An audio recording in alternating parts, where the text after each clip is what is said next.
CM Chandrababu deputy CM Pawan కళ్యాణ్లపై social మీడియాలో పోస్టులు పెట్టిన వ్యవహారంలో యూట్యూబర్ ప్రశ్న రావణ్ చుట్టూ ఉత్సు పూర్తిగా బిగిసిపోయింది. 4 కేసుల్లో కోర్టుల నుంచి బెయిల్స్ తెచ్చుకున్నప్పటికీ 5వసారి గన్నవరం పోలీసులు ఆయనపై ప్రయోగించిన అస్త్రం ఇప్పుడు ఏపీ రాజకీయాల్లో ప్రకంపనలు సృష్టిస్తోంది.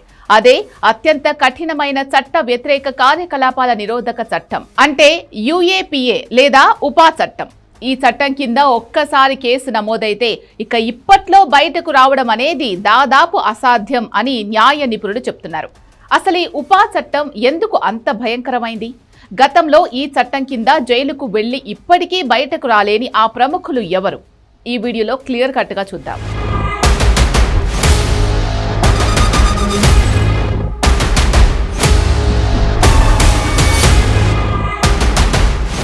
ప్రశ్న రావణ్ కేవలం రాజకీయ నాయకులను విమర్శించడమే కాకుండా నిషేధిత నక్సలైట్ భావజాలమున్న శక్తులతో సంబంధాలు కలిగి ఉన్నారు అనేది పోలీసుల ప్రధాన ఆరోపణ.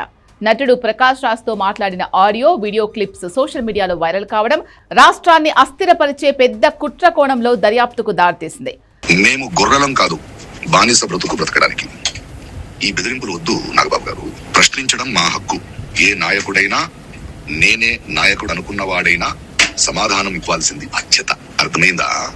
Just asking. నిఘా వర్గాల సమాచారంతో గన్నవరం పోలీసులు ఆయనపై ఉపా చట్టంలోని సెక్షన్ 39 కింద కేసు నమోదు చేశారు.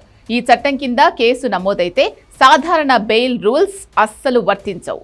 పోలీసులు కోర్టుకు సమర్పించే సాక్ష్యాల తీవ్రతను బట్టి నిందితుడు నిర్దోషి అని నిరూపించుకునే వరకు బెయిల్ రావడం దాదాపు అసాధ్యం. ఉపా చట్టం ఎంత కఠినమైందో అర్థం కావాలంటే గతంలో ఈ చట్టం కింద అరెస్ట్ అయి 7 ఏళ్ల తరబడి జైల్లోనే ఉండిపోయిన వారి చరిత్ర చూడాలి. ఉమర్ ఖాలిద్. ఢిల్లీ జవహర్లాల్ నెహ్రూ యూనివర్సిటీ మాజీ విద్యార్థి నేత ఉమర్ ఖాలిద్ను 2020 ఢిల్లీ అల్లర్ల కేసులో ఉపా చట్టం కింద అరెస్టు చేశారు. ఇప్పటికీ దాదాపు 5 సంవత్సరాలు గడుస్తున్నా ఆయనకు రెగ్యులర్ బెయిల్ రాలేదు.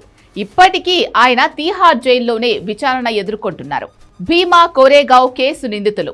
మహారాష్ట్రలోని భీమా కోరేగావ్ హింసాత్మక ఘటనలు, ప్రధాని మోదీ హత్యకు కుట్ర పన్నారనే ఆరోపణలతో 2018లో ఎంతో మంది మేధావులు, హక్కుల కార్యకర్తలపై ఈ ఉపా చట్టాన్ని ప్రయోగించారు. అందులో ప్రముఖ కవి వరవరరావు, ప్రొఫెసర్ సాయిబాబా లాంటి వారు బెయిల్ లేదా విడుదల కోసం 7 ఏళ్ల తరబడి జైల్లో నరకం అనుభవించాల్సి వచ్చింది.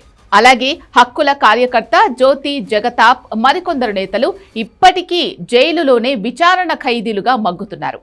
ఈ ఉపా చట్టం ప్రకారం పోలీసులు నిందితుణ్ణి ఛార్జిషీట్ దాఖలు చేయకుండానే ఏకంగా 180 రోజుల పాటు, అంటే 6 నెలల పాటు జైల్లో ఉంచి విచారించవచ్చు.